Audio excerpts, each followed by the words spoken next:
नमस्कार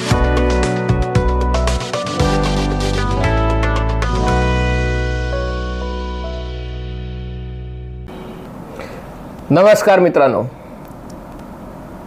कहाणी घर घर की ही मालिका आपल्याला परिचित असेल। राजकारणात पण तसंच असतं आणि राजकारणातले योगायोग तर किती थक्क करणारे असतात याचा प्रत्यय गेले 2 दिवस मला आलेला आहे। एक पक्ष आहे, त्याचं चिन्ह आहे धनुष्यबाण। भूमिपुत्रांसाठी न्याय मिळवण्यासाठी, भूमिपुत्रांना रोजगार देण्यासाठी या पक्षाची स्थापना झाली। पुढे त्या पक्षाच्या लढ्याला यश मिळालं। त्यांच्या मागणीप्रमाणे भूमिपुत्रांसाठी राज्याची स्थापना झाली। पण भूमिपुत्रांच्या हक्कासाठी लढता लढता हा पक्ष एका परिवाराचा पक्ष झाला आणि या परिवारातही एवढी फाटाफूट झाली की या पक्षाच्या संस्थापकांच्या धाकट्या सुनेनी पक्षावर नियंत्रण मिळवल्यामुळे, आपल्या नवऱ्याला मुठीत ठेवल्यामुळे त्याच परिवारातल्या मोठ्या सुनेनी थेट भाजपाशी संधान बांधलं। तुम्हाला वाटत असेल हा व्हिडिओ ठाकरे परिवाराबद्दल आहे, कारण या परिवारातही मोठी सून होती, ती राजकीयदृष्ट्या महत्त्वाकांक्षी होती। कुटुंबातला मोठा मुलगा होता, तो वडिलांचा उत्तराधिकारी म्हणून धरला जात होता। त्याचा वयाच्या अवघ्या 40व्या वर्षी मृत्यू झाला। त्याच्या मृत्यूनंतर थोरली सून राजकारणात आली, सलग 3 वेळेला ती आमदार आहे। पण धाकट्या सुनेच्या प्रभावापुढे तिचं काही चालत नाही। हे कोणाबद्दल आहे तर हे झारखंड मुक्ती मोर्चाबद्दल आहे। झारखंड मुक्ती मोर्चामध्ये संस्थापक शिबू सोरेन जे राज्यसभेचे सदस्य आहेत आणि आता एका प्रकारे निवृत्ती पत्करून त्यांनी राज्याची धुरा आपला मुलगा हेमंत सोरेन यांच्या हाती दिली होती। पण मनी लॉन्ड्रिंगच्या प्रकरणामध्ये हेमंत सोरेन यांना अटक झाली। त्यांना अटक झाल्यावर त्यांची जागा कोण घेणार हा प्रश्न उपस्थित झाला आणि हेमंत सोरेनच्या पत्नी कल्पना सोरेन या मुख्यमंत्री बनायला सज्ज झाल्या होत्या। त्यांचं दुर्दैव आढळलं, जसं सोनिया गांधींचं दुर्दैव आढळलं तसं कल्पना सोरेन यांचंही दुर्दैव आढळलं आणि त्या झारखंडच्या मुख्यमंत्री होऊ शकल्या नाहीत, कारण झारखंडमध्ये विधिमंडळाचं एकच सभागृह आहे, विधानसभाच असते। आणि आत्ता जर कल्पना सोरेन मुख्यमंत्री झाल्या असत्या तर त्यांना पुढच्या 6 महिन्यात निवडणूक जिंकणं भाग होतं, कारण त्या कुठल्याही पक्षाच्या आमदार म्हणजे त्या कुठल्याही सदनाच्या, आणि इथे झारखंडमध्ये तर एकच सदन आहे, आमदार नाही आहेत आणि त्यामुळे त्यांना 6 महिन्यात आमदार होणं गरजेचं राहिलं असतं।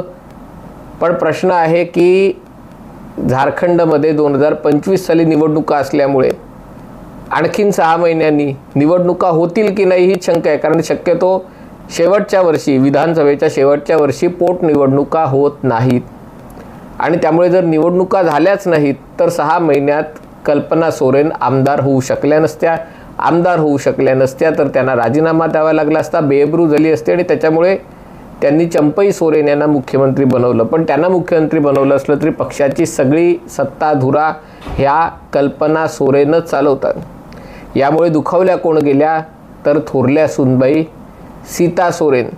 सीता सोरेन या 3 वेळेला आमदार आहेत आणि त्यांच्या डोक्यावरही अटकेची तलवार आहे, कारण झारखंड मुक्ती मोर्चामध्ये सरळ सरळ भ्रष्टाचार म्हणजे कुठलीही लाज न बाळगता, कुठलेही लपवायचा प्रयत्न करता बिनधास्त भ्रष्टाचार झाल्याची असंख्य उदाहरणं आहेत।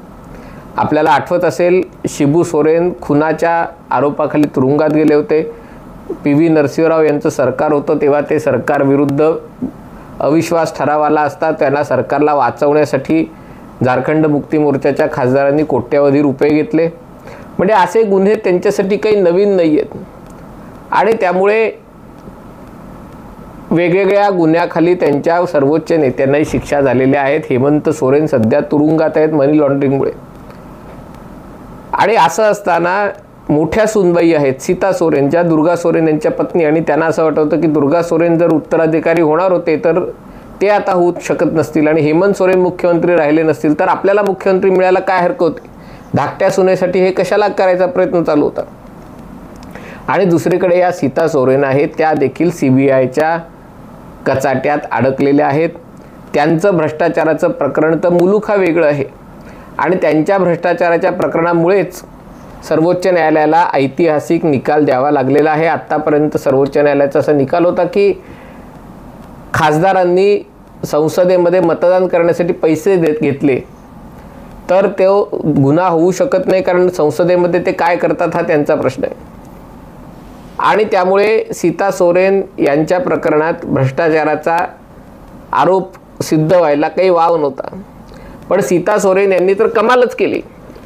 म्हणजे राज्यसभेमध्ये निवडणुकांमध्ये झारखंडसारख्या राज्यांमध्ये पैशाचा पाऊस पाडला जातो. अतिश्रीमंत असलेले लोक, वेगवेगळ्या कंपन्यांचे प्रतिनिधित्व करणारे लोक झारखंड, छत्तीसगड, ओडिशा, बंगाल, ईशान्य भारत अशा राज्यांमधून निवडून येतात, कारण तिथल्या आमदारांना किंमत दिली की ते तुमच्या बाजूने मतदान करतात. सीता सोरेन यांनी किंमत तर लावली, पण म्हणजे पैसेही घेतले, पण मतदान मात्र केलं नाही. आणि त्यामुळे त्यांच्याविरुद्ध खटला चालू होता आणि याबाबत न्यायालयाने एक ऐतिहासिक निर्णय दिला की जे लोकप्रतिनिधी आहेत त्यांना पैसे घेऊन मतदान करणं म्हणजे एका प्रकारचा भ्रष्टाचार करणं हे चालू शकत नाही. आणि त्यामुळे सीता सोरेन यांचे आजचे दिन आता संपलेले आहेत. त्यांच्याविरुद्ध कारवाई सुरू आहे आणि कदाचित ही कारवाई टाळण्यासाठीच त्यांनी भाजपचा रस्ता धरला असावा. पण हा भाजपचा रस्ता धरताना केवळ कारवाई टाळायचा विचार किंवा भीती नव्हती, तर ज्या प्रकारे कल्पना सोरेन यांनी पक्षावर ताबा मिळवलेला आहे, म्हणजे जशी गोष्ट शिवसेनेची झाली, जशी गोष्ट शिवसेनेच्या बाबत अनेक लोक, अनेक नेते बोलायला लागले, जे मुख्यतः एकनाथ शिंदेंसोबत आहे की उद्धव ठाकरे हे मुख्यमंत्री होते पण मुख्यतः घरबसले मुख्यमंत्री, बाहेर पडायचे नाहीत, पक्षाच्या बैठकांना मार्गदर्शन करायचे नाहीत, पक्षाच्या आमदारांना भेटीला वेळ द्यायचे नाहीत. आणि पक्षाची धुरा खऱ्या अर्थाने कोणाकडनं जर सांभाळली जाते तर रश्मी ठाकरेंकडनं सांभाळली जाते. आणि त्यामुळे एका प्रकारे सुपर CM म्हणून तेव्हा रश्मी ठाकरेंचं नाव घेतलं जात होतं. तशाच प्रकारची गोष्ट झारखंडमध्ये. आणि किती योगायोग बघा, म्हणजे झारखंड मुक्ती मोर्चाचं चिन्ह ही धनुष्यबाणच आहे. पक्षाची स्थापना भूमिपुत्रांच्या न्यायासाठी, भूमिपुत्रांना त्यांचं राज्य मिळवण्यासाठी झाली. म्हणजे जसं संयुक्त महाराष्ट्रासाठीच्या आंदोलनात एका प्रकारे शिवसेनेचा जन्म झाला, तशाच प्रकारे झारखंड मुक्ती मोर्चाचा जन्म 1972 साली झारखंड राज्य बनवण्याच्या मोहिमेतनं झाला. त्याच्यानंतर भाजपाच्या सरकारच्या काळात 2000 साली झारखंड हे राज्य बनलं. 2005 सालापासून तिकडे निवडणुका व्हायला लागल्या आणि त्या निवडणुकांमध्ये झारखंड मुक्ती मोर्चा आलटून पालटून सत्तेत येतो. गेल्या निवडणुकीतही त्यांना काहीतरी सगळ्यात जास्त जागा मिळाल्या होत्या, पण बहुमतापासून बऱ्याच कमी जागा होत्या आणि त्यामुळे झारखंड मुक्ती मोर्चाने काँग्रेस आणि RJDच्या सोबत सरकार बनवलेलं आहे. आता सरकार बनवताना अशा प्रकारे भ्रष्टाचार केला असेल तर त्याची कधी ना कधीतरी चौकशी ही होणारच, केली जाणारच. आणि त्यामुळे सीता सोरेन यांची चौकशी केली जात आहे. CBIची चौकशी त्यांच्या मागे आहे. हेमंत सोरेन यांनाही मनी लॉन्ड्रिंग प्रकरणात अटक झालेली आहे. ते किती वेळ तुरुंगात काढतील सांगता येत नाही. आणि अशा परिस्थितीत पक्षाचं नियंत्रण कल्पना सोरेन यांच्याकडे जायचं नसेल आणि आपल्या विरुद्ध कारवाई व्हायची नसेल, ED, CBI, इन्कम टॅक्स वगैरे, तर भाजपासोबत जाण्याचा मार्ग अधिक चांगला असा विचार त्यांनी केला असावा. आणि त्याच्यामुळे झारखंडच्या राजकारणात किंवा झारखंडच्या निवडणुकांमध्ये काय फरक पडू शकतो हे आपण समजून घेणं आवश्यक आहे. झारखंडमध्ये 14 खासदार आहेत. 14 हा आकडा फार जास्तही नाही आणि फार कमीही नाही, पण हे आदिवासी बहुल राज्य आहे आणि त्याच्यामध्ये खास करून आदिवासी बहुल राज्यामध्ये जे राजकारण असतं ते आपल्यापेक्षा वेगळं असतं. झारखंड राज्यामध्ये ते स्थापन करण्यामध्ये झारखंड मुक्ती मोर्चाची भूमिका महत्त्वाची होती. पण आता दुर्दैवाने पक्ष म्हणजे फक्त परिवारापुरता, परिवाराची काळजी घेणारा, परिवारासाठी पैसे कमावणारा अशा प्रकारचा हा पक्ष उरलेला आहे. शिबू सोरेन आता एका प्रकारे राजकारणातून निवृत्त झालेले आहेत. त्यांचं वय बघता हेमंत सोरेन तुरुंगात आहेत आणि त्यामुळे पक्षाची धुरा कोणाकडे जाणार. ज्या प्रकारे कल्पना सोरेन परवा या इंडिया आघाडीच्या बैठकीत मुंबईत आल्या होत्या आणि तिथेही त्यांनी संजय राऊतांच्या भाषेत उखाड दिया वगैरे असे शब्द वापरत भाजप सरकारवर टीका केली, तेव्हाच असं वाटायला लागलं होतं की या कल्पना सोरेन महत्त्वाकांक्षी आहेत आणि त्यांना जिंकण्याची मोठी इच्छा आहे आणि त्याच्यासाठी त्या इंडिया आघाडीच्या सोबत आलेल्या होत्या. पण मग मुद्दा येतो की इंडिया आघाडीच्या सोबत येऊन करणार काय? कारण जर पक्ष अशा प्रकारे फुटायला लागला, जर सीता सोरेन यांच्याविरुद्ध वेगवेगळ्या कोर्ट केसेस होत्या आणि त्याच्यातनं वाचण्यासाठी त्यांनी कदाचित इतर जे स्वीकारतात तोच पर्याय स्वीकारला, तो म्हणजे भाजपाच्या सोबत येणं. कदाचित भाजपाच्या सोबत आलं तर आपल्यावर कारवाई काहीशीर होणार नाही असं त्यांना अपेक्षा असं त्यांना वाटत असावं. ते खरं का खोटं याच्याबद्दल मी आज भाष्य करत नाही. पण ज्या प्रकारे झारखंडमध्ये बदल घडत आहेत, ज्या प्रकारे तिथल्या परिवारावर फुटीचं संकट कोसळतं आहे, कारण त्यांनी भाजपामध्ये प्रवेश केला आहे, तशाच प्रकारच्या गोष्टी महाराष्ट्रातही होतील का? कारण ही कहाणी वाचली तर अगदी महाराष्ट्राची आठवण अगदी येणं हे स्वाभाविक आहे. आणि तशीच अवस्था शिवसेना उभाठा गटाची सध्याही आहे.